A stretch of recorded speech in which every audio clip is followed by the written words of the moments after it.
Shalom, apa kabar semua? Saya percaya bahwa kasih Kristus selalu menyertai kita semua. Sebelumnya saya mau buka dulu masker saya. Oke, jadi kita perlu untuk selalu taat protokol kesehatan. Dimanapun kita berada, kita harus tetap prokes, melindungi diri kita sendiri dan juga untuk melindungi orang-orang di sekitar kita.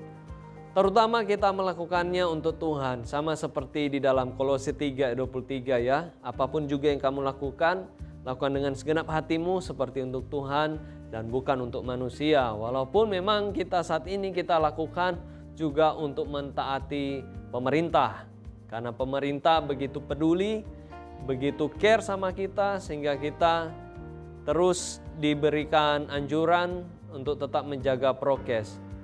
Mari kita awali dengan doa sebagai nafas hidup orang percaya. Kita berdoa. Bapa di surga, kami percaya akan semua hal yang terbaik sudah Engkau persiapkan bagi kami. Meskipun di masa pandemi ini kami tidak melihat masalah sebagai raksasa yang begitu besar, tetapi kami melihat kasih-Mu Bapa yang teramat besar, bahkan kasih-Mu yang rela berkorban demi kami, agar kami semua dapat hidup terbebas dari segala kutukan dosa dan maut. Untuk itu Tuhan, kami bersyukur atas kasih-Mu. Saat ini biarlah roh hikmat, juga hati seorang murid, hati seorang hamba yang mau mendengarkan firman-Mu Bapa. Meskipun status kami ketika kami menerima Yesus, kami menyadari bahwa status kami adalah anak raja segala raja. Kami adalah ahli waris. Terima kasih Tuhan, di dalam nama Yesus kami meteraikan ibadah hari ini. Mulai dari awal, pertengahan hingga pada akhirnya hanya di dalam satu nama, yaitu nama Tuhan Yesus Kristus. Amin. Oke, terima kasih karena kita tetap di dalam mendengarkan firman Tuhan, terutama mendengarkan kabar baik yang Tuhan ingin sampaikan pada kita hari ini. Sekarang saya mau menyatakan bagaimana kasih Tuhan di dalam hidup kita, di mana bulan ini kita memperingati bulan kemerdekaan kita. Indonesia teguh, Indonesia maju. Itulah semboyan yang selalu kita lihat di sosial media kita, baik itu di Facebook, Instagram, bahkan di status WA, story WA, dan lain sebagainya ya. Tetapi hari ini kita akan lebih lagi mengerti apa arti kemerdekaan. Arti kemerdekaan di dalam bangsa kita tentunya tidak jauh di dalam kita merenungkan, kita mengingat bagaimana perjuangan dari para pahlawan yang telah gugur mendahului kita. Bagaimana mereka berjuang tidak peduli dengan apa yang mereka korbankan. Bayangin mereka korbankan keluarganya, terutama mereka korbankan dirinya. Bahkan ada yang sampai sekarang kita nggak tahu nama pahlawan itu. Dari antara semua para pemimpin yang kita kenal sampai sekarang ya. Seperti Imam Bonjol, seperti Samratulangi, seperti Ki Hajar Dewantara, ada juga R.A. Kartini sebagai pejuang wanita, kaum wanita. Tetapi hari ini saya mau menceritakan bagaimana arti kemerdekaan di dalam kekristenan. Di dalam kekristenan, kita mungkin sering melihat ayat atau kita mungkin pernah baca di Alkitab ada beberapa kata tentang kemerdekaan dan juga tentang perjuangan. Jauh sebelum ini saya utarakan lebih lagi, kita akan bahas dulu apa arti kata merdeka menurut Kamus Besar Bahasa Indonesia. Menurut Kamus Besar Bahasa Indonesia, kemerdekaan ialah yang pertama, bebas. Bebas dari perhambaan, penjajahan, dan sebagainya. Atau independen ya, bahasa keren sekarang ya, berdiri sendiri, independen. Terus yang kedua, tidak terkena atau lepas dari tuntutan. Tidak kena tuntutan atau lepas dari tuntutan. Dan yang ketiga, tidak terikat, ya, tidak terbelenggu. tidak bergantung kepada orang atau pihak tertentu. Dengan kata lain, leluasa. Ya, leluasa. Jadi 3 hal ini. Yang pertama bebas, tidak terkena tuntutan, dan yang ketiga tidak terikat atau leluasa. Dari ketiga hal ini kita akan berpikir, wah, kita nggak perlu ngapa-ngapain. Kan kita sudah bebas, kita sudah merdeka, kita sudah tidak terkena tuntutan, ya, tidak dijajah, dan kita juga tidak terikat dengan bangsa lain yang sebelumnya kita mungkin kita ratusan tahun kita dijajah oleh bangsa lain, dan kita harus memberikan upeti, kita harus melakukan apa yang mereka mau. Itu kehidupan di dalam penjajahan, dan kehidupan seperti itu yang para pahlawan kita berjuang supaya kita nggak ngalami hal itu. Dan di dalam hari ini kita sudah mengerti bagaimana perjuangan mereka yang mencucurkan darah dan air mata terutama, ya. Terus bagaimana dengan di dalam kekristenan? Apakah ada orang Kristen yang bermalas-malasan, tidak mengabarkan Injil, tidak melakukan sesuatu untuk Tuhan, tidak melakukan sesuatu untuk sesama? Saya tidak tahu apakah ada atau tidak. Tetapi yang saya memberitakan di sini, ada hal yang terpenting di mana kita perlu untuk menyadari hal itu. Di dalam Kristus, inilah kemerdekaan yang perlu kita sadari. Bahwa kita merdeka di dalam Kristus. Yang pertama, di dalam Galatia 5 ayat 1, di sana dikatakan bahwa supaya kita sungguh-sungguh merdeka. Kristus telah memerdekakan kita. Karena itu berdirilah teguh dan jangan mau lagi dikenakan oleh kuk penghambaan. Sekali lagi, supaya kita sungguh-sungguh merdeka. Kristus telah memerdekakan kita, karena itu berdirilah teguh dan jangan mau lagi dikenakan kuk perhambaan. Ada semboyan yang tadi saya bilang bahwa saya suka mendengarnya, bahwa Indonesia teguh, Indonesia maju. Kata itu ada juga di ayat ini. Jadi jemaat di Galatia ini, mereka perlu dikuatkan, terutama juga kita. Rasul Paulus menulis bahwa supaya kita sungguh-sungguh merdeka. Kristus yang memerdekakan kita, tidak ada yang lain. Gak ada yang lain yang sanggup membebaskan kita. Yang kita lakukan sekarang ini, itu karena kekuatan daripada Tuhan. Bukan karena kekuatan kita sendiri. Kita gak akan pernah bisa melakukan yang terbaik jika Tuhan tidak di pihak kita. Jika tidak ada kekuatan daripada Tuhan. Jadi itu yang perlu kita ingat, garis bawahi hari ini. Bahwa Tuhanlah yang memberikan kita kemenangan demi kemenangan. Jadi ini yang perlu kita sadari, bahwa kemerdekaan tidak didapat dengan cuma-cuma atau dengan gratis di dalam memenangkan sebuah negara atau memenangkan sebuah kemerdekaan yang pastinya. Tidak didapati dengan kita meminta, saya pengen merdeka, tiba-tiba diberikan kemerdekaan oleh orang yang menjajah kita. Tetapi kita harus penuh dengan perjuangan. Kita harus ada air mata, harus ada darah bahkan yang bercucuran untuk supaya bisa merdeka.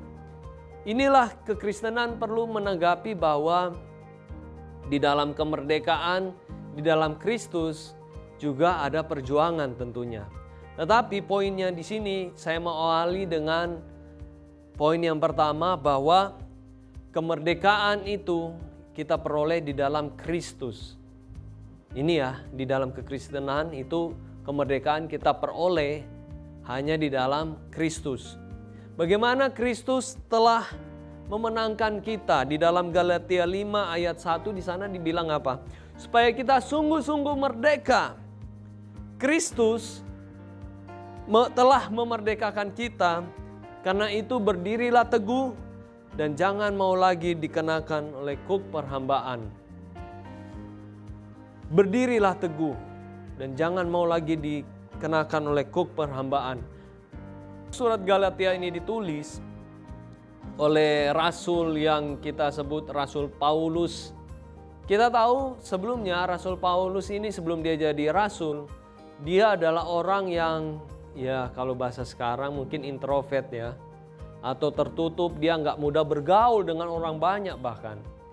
Dia lebih suka belajar, dia lebih suka meneliti, dan dia lebih suka grebek-grebek.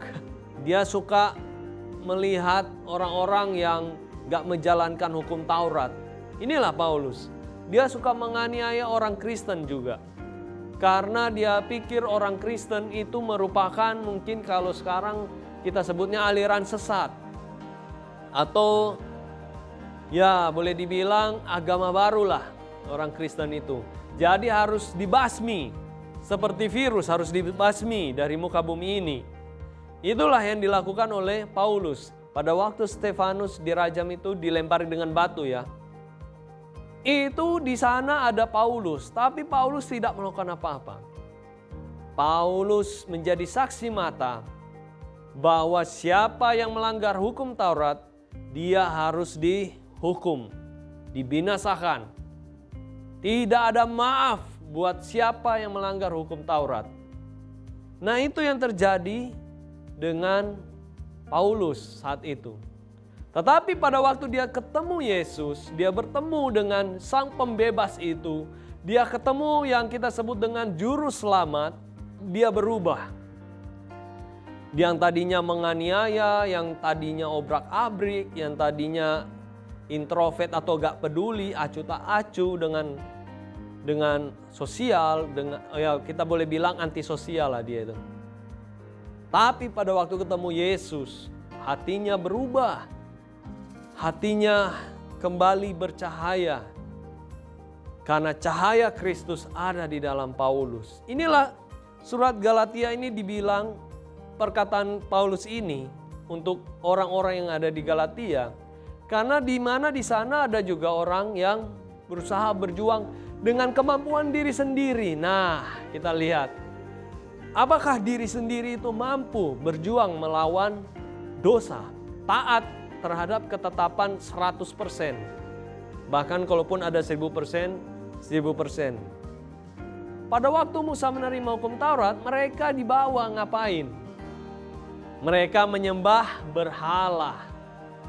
Jadi hukum Taurat yang mereka perjuangkan justru mereka gagal di sana. Justru mereka nggak mampu di sana. Nah, inilah pada waktu orang-orang Yahudi pada waktu itu mereka berpikir mereka hidup bisa dengan kekuatan sendiri untuk menjalankan hukum Taurat. Di sanalah mereka gagal. Kita lihat bahwa yang memberi kemerdekaan yaitu cuma Kristus. Tidak ada yang lain yang bisa memberikan kemerdekaan, termasuk diri sendiri. Kalau mereka bisa merdeka dengan kekuatan sendiri, berjuang sendiri, sudah pasti Yesus tidak perlu datang. Karena semua sudah aman, terkendali. Manusia bisa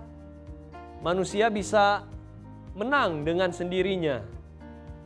Tetapi semua manusia telah berbuat dosa dan telah kehilangan kemuliaan Allah. Semua manusia telah gagal. Semua perjuangan yang dilakukan gagal total dan gak akan membuat mereka merdeka. Mereka terus dijajah kalau kita lihat. Bangsa Israel dijajah oleh bangsa-bangsa Babel, Asyur dan lain sebagainya. Di zamannya Daud itu bangsa Filistin terus menyerang mereka. Tapi di dalam kerohanian mereka juga masih dijajah oleh yang namanya dosa dan juga sengat maut. Nah, ini yang Yesus mau supaya kita dibebaskan.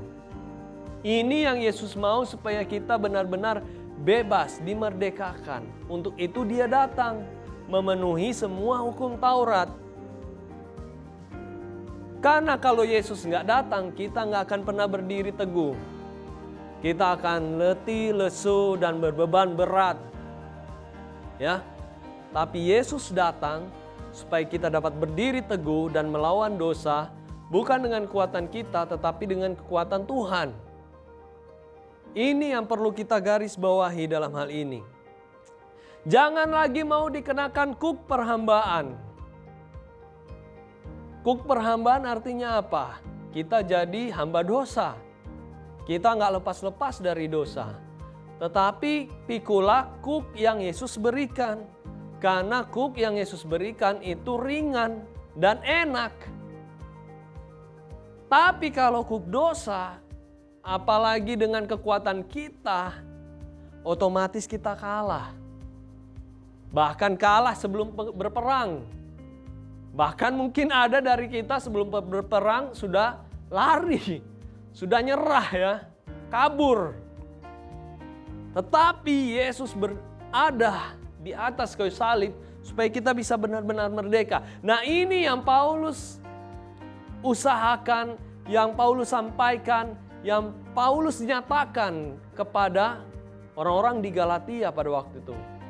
Jadi Galatia ini bukan nama orang tapi nama tempat ya, Galatia.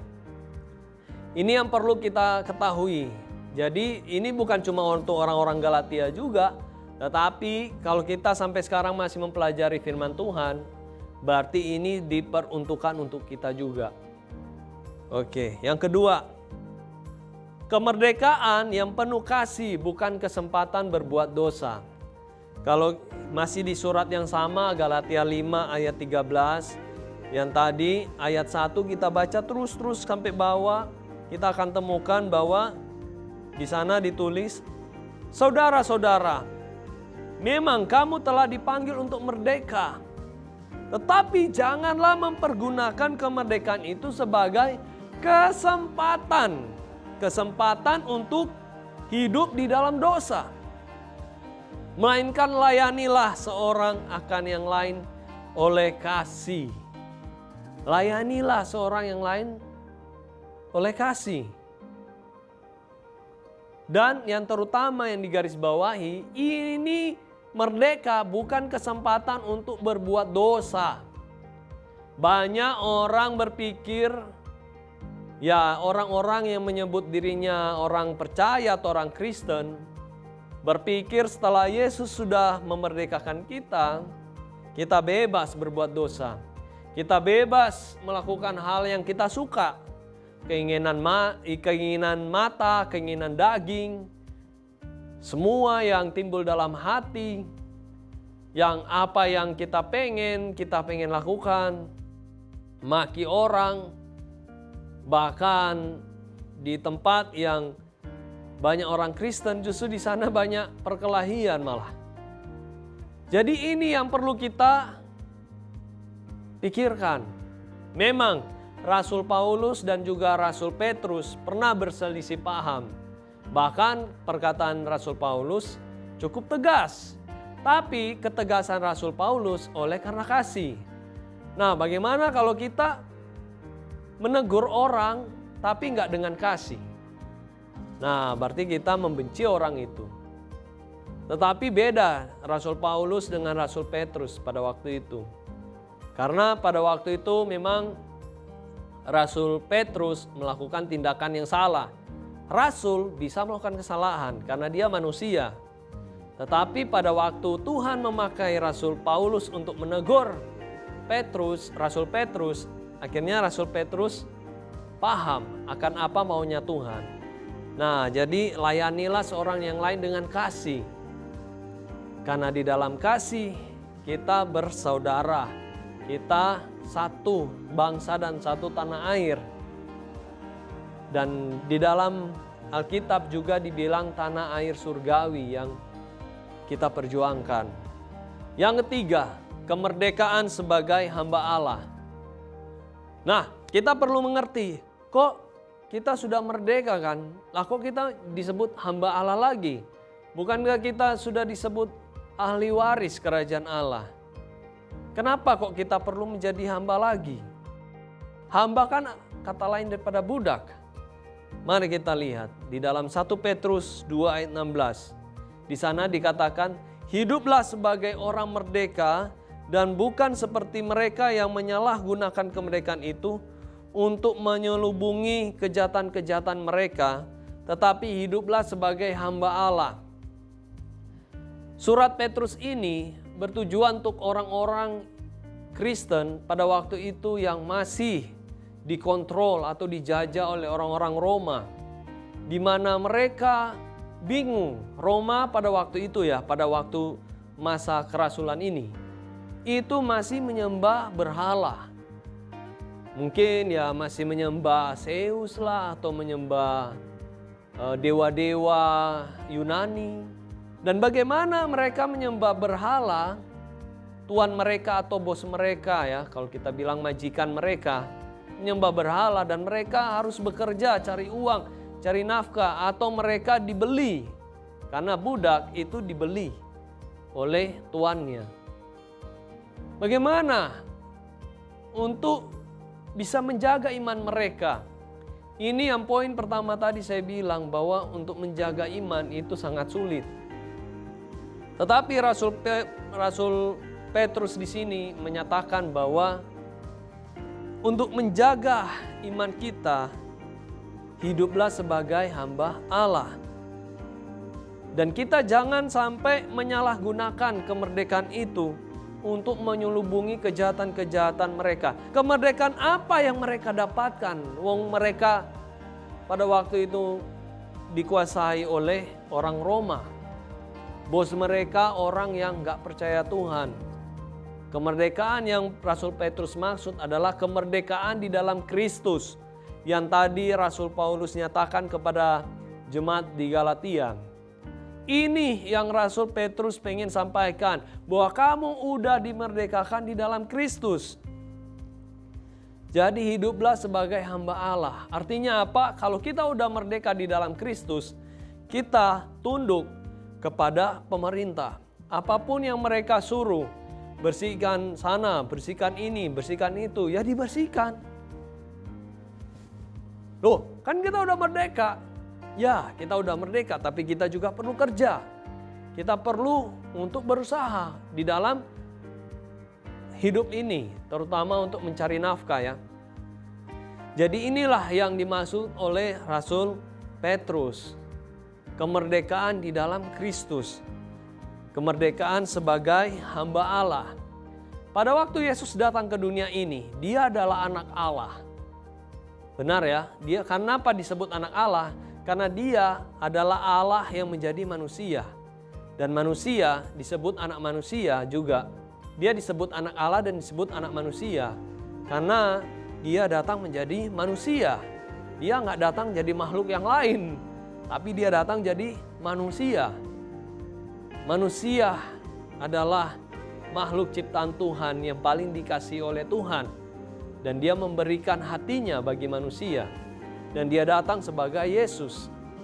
Itulah kenapa Yesus datang sebagai anak raja. Seharusnya dia bisa memegang semua otoritas. Dia bilang, hei semua bangsa, ini aku Tuhan, ayo sujud menyembah di hadapanku. Apakah dia datang seperti itu? No. Dia datang, bahkan di sana ditulis dia lahir di kandang binatang. Kandang hewan Terus seperti apa yang dimaksud dengan hamba Allah ini? Yesus pada waktu datang ke dunia, status dia sebagai anak Allah dan juga anak manusia, tetapi hatinya hati hamba. Jadi hati hamba ini, banyak orang Kristen bilang, oh saya terpanggil sebagai imam, saya terpanggil sebagai raja, sebagai nabi, sebagai pengajar, sebagai rasul. Tapi tidak punya hati hamba. Kemana-mana pengen dilayani, tanpa mau berusaha melayani lebih dulu. Inilah yang Yesus ingin supaya kita ngerti. Dan juga yang sekarang ini kita bahas, Rasul Petrus. Meskipun status kita anak raja, anak Tuhan, anak Allah yang memegang otoritas ilahi, Apa yang kamu ikat di bumi ini terikat di surga, apa yang kamu lepas di bumi ini terlepas di surga. Itu yang Tuhan Yesus katakan pada Petrus. Tetapi kita juga harus penuh dengan hati yang mau dibentuk.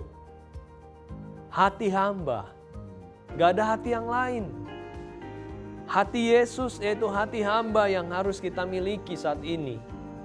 Bagaimana pada waktu musuh kita datang, orang yang memusuhi kita maksudnya, datang lalu kita berjuang untuk mengampuni dia. Walaupun kita tahu bahwa wah, kalau dia datang pasti mengecewakan lagi nih orang. Nah, itu yang perlu kita ketahui, bagaimana kita hidup di dalam kemerdekaan. Setelah kita belajar mengenai kemerdekaan, setelah kita mendengar mengenai kemerdekaan, sekarang kita akan belajar mengenai perjuangan atau kata dasarnya juang. Menurut Kamus Besar Bahasa Indonesia, kata juang atau perjuangan atau berjuang itu berarti yang pertama berlaga atau berlawan, kedua memperebutkan sesuatu, berlanggaran yang ketiga, dan yang keempat berusaha sekuat tenaga tentang sesuatu atau berusaha dengan penuh kesukaran dan bahaya. Itulah menurut Kamus Besar Bahasa Indonesia. Nah, bagaimana perjuangan di dalam kekristenan? Kalau kita baca di dalam Efesus 6 ayat 12, di sana dikatakan bahwa perjuangan kita bukanlah melawan darah dan daging, tetapi melawan pemerintah-pemerintah, penguasa-penguasa, melawan penghulu-penghulu dunia yang gelap ini, melawan roh-roh jahat di udara. Pemerintah di dalam sini artinya bukan pemerintah yang memimpin negara kita, tetapi suatu kuasa jahat, roh jahat yang menguasai kehidupan di dunia ini sebelum Yesus datang sebagai manusia.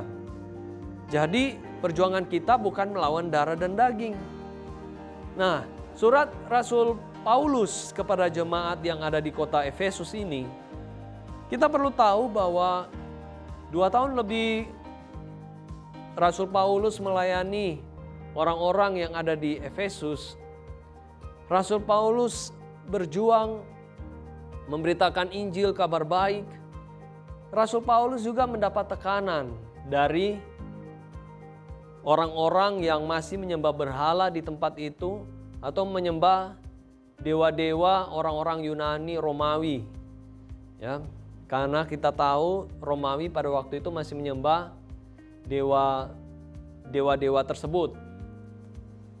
Di sini Rasul Paulus menyadari bahwa yang dia lawan, yang dia hadapi itu bukan cuma orang-orang dan juga orang-orang yang menyembah berhala dan lain sebagainya.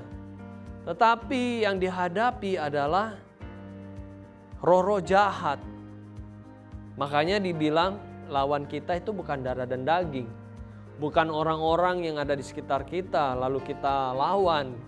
Lalu kita kembali ke zaman era perang peperangan dulu ya.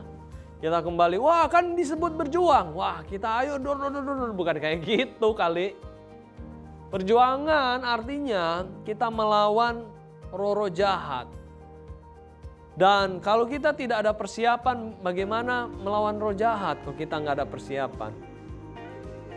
Untuk itu ada poin yang kedua yang perlu kita pelajari. Bahwa di dalam peperangan, di dalam perjuangan melawan roh-roh jahat, ada juga senjata yang harus kita pakai. Kalau kita baca di 2 Korintus 10 ayat 4, di sana dikatakan, karena senjata kami dalam perjuangan bukanlah senjata duniawi, melainkan senjata yang diperlengkapi dengan kuasa Allah yang sanggup meruntuhkan benteng-benteng. Jadi ini yang perlu kita sadari, bahwa kita perlu berjuang. Perjuangan kita membutuhkan juga senjata. Terus yang ketiga, perjuangan iman di dalam 1 Timotius 1 ayat 18 di sana dibilang, tugas ini kuberikan kepadamu Timotius, anakku, sesuai dengan apa yang telah dinubuatkan tentang dirimu, supaya dikuatkan oleh nubuat itu engkau memperjuangkan perjuangan yang baik dengan iman dan hati nurani yang murni. Kalau tadi Rasul Paulus memberitakan kepada orang di kota-kota seperti Korintus dan Efesus, sekarang Rasul Paulus memberikan pesan kepada seseorang yang ia sangat kasihi, yang orang ini adalah sebagai pemimpin, yaitu Timotius. Nah, bagaimana Timotius ini? Dia masih muda. Dia masih, orang bilang, ya masih labil lah. Masih belum tahu apa-apa. Masih bau kencur lah. Tetapi Paulus menyadari bahwa Timotius ini, dia lebih daripada orang muda yang lain yang acuh tak acuh dengan sesamanya. Timotius ini bahkan udah dianggap sebagai anak oleh Paulus. Makanya dia tulis, Rasul Paulus tulis, Timotius anakku, sesuai dengan apa yang dinubuatkan tentang dirimu. Jadi Timotius ini juga diberikan nubuatan dan juga dikuatkan oleh nubuatan itu. Timotius ini ada hal yang harus dia perjuangkan, yaitu iman dan hati nurani yang murni. Bagaimana perjuangan itu dapat dilakukan? Karena kita tahu, seperti yang saya bilang di awal tadi juga, bahwa setelah kita merdeka, ada hal-hal yang perlu kita perjuangkan, termasuk iman ini. Dan yang kedua, hati nurani kita yang murni di hadapan Tuhan dan juga kepada sesama kita. Karena kalau kita cuma murni di hadapan Tuhan, tetapi terhadap sesama ada niat buruk, ada niat jahat, itu percuma. Tuhan gak peduli. Karena apa yang kamu lakukan untuk orang lain seperti dengan yang kamu lakukan untuk Tuhan. Jadi perjuangan inilah yang Timotius harus ngerti, harus memahami. Dan perjuangan ini juga bukan hanya Timotius, tetapi karena ada surat ini ditulis, ini juga ditujukan kepada kita, terutama juga untuk generasi muda di bangsa ini. Ingat, siapapun engkau generasi muda yang ada di bangsa ini, kita masih berjuang di dalam iman dan di dalam hati nurani yang murni. Kalau ada sesuatu godaan, ada suatu tantangan dan rintangan, jangan andalin diri sendiri. Gak bakalan mungkin deh. Gak bakalan bisa, gak bakalan kuat. Saya sudah alami. Saya sudah melewati bagaimana saya berusaha mengandalkan kekuatan sendiri, ego sendiri akhirnya. Pada waktu saya masih SMA, saya sering buat kesalahan dan akhirnya saya sampai bilang, kalau besar saya tidak akan pernah buat kesalahan. Saya pasti jadi orang yang sempurna, gak akan buat dosa, gak akan buat kesalahan, gak akan buat sesuatu hal yang buruk. Saya ini pasti bisa, semangat. Beberapa tahun kemudian setelah saya lulus SMA, setelah saya tumbuh dewasa, saya mengalami yang namanya gagal. Gatol istilahnya, gagal total. Karena apa? Karena saya berusaha dengan diri sendiri. Saya ingin menunjukkan kepada dunia, ya katanya. Saya ingin menunjukkan pada dunia bahwa saya bisa. Tetapi saya salah. Saya harus mengatakan hal ini. Kenapa? Terutama untuk generasi muda, jangan sampai kita jatuh di dalam kesombongan.